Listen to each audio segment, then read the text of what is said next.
Bonjour, ici Vincent Bouvet du blog initiation-photo.com. Aujourd'hui, je vais partager avec vous ma réflexion autour de la question: faut-il réaliser beaucoup de photos ou non? Alors, le numérique a rendu le coût indépendant de la prise de vue, à la différence de l'argentique. De plus, aujourd'hui, avec les smartphones, tout le monde a sur lui un appareil photo de qualité honorable.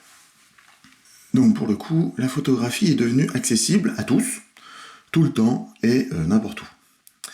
La preuve en est, c'est si on prend l'exemple de Facebook, uniquement sur ce site-là, on a plus de 2000 photos qui sont postées par seconde.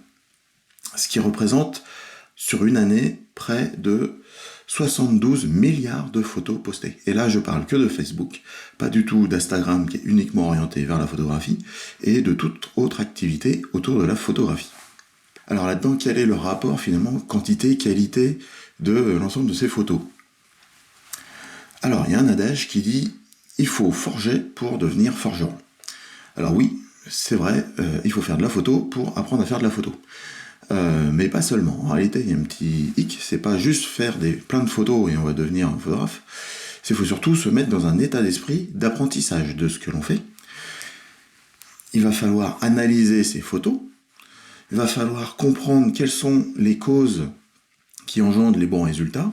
Et pour cela, savoir reconnaître qu'est-ce que c'est des bons résultats. Donc en fait, là-dedans, ce qui est enrichissant, c'est pas le fait de prendre plein de photos, c'est surtout le temps qu'on va passer sur chacune des photos qu'on a prises.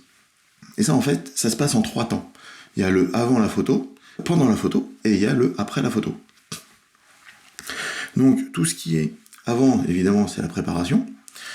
Le pendant, c'est la prise de vue en elle-même, et le après, ça va être le post-traitement et ces choses-là. En fonction de ce que l'on souhaite faire avec notre photo, on va peut-être rajouter à cela un temps de sélection, un temps d'ordonnancement, dans quelle ordre on va mettre nos photos. Ça, c'est le cas pour faire des séries. Et en plus de la notion de série, on va réfléchir sous quel format on va diffuser cette série. Donc soit un support de livre, soit un support d'exposition, soit un support à travers vos pages sur les réseaux sociaux et ces choses-là. Et donc, c'est encore du temps à passer sur chacune de vos photos, et le traitement de chacune d'elles sera différent en fonction de ces supports. Du point de vue photomontage, c'est la même chose. On a la préparation, où là, on va d'abord rechercher l'idée créative. On va sélectionner les prises de vue qu'on a besoin pour réaliser ce photomontage. Là, 2 cas de figure, soit vous trouvez vos photos directement dans des stocks de photos à télécharger, soit vous allez réaliser les photos spécifiques à celle-ci.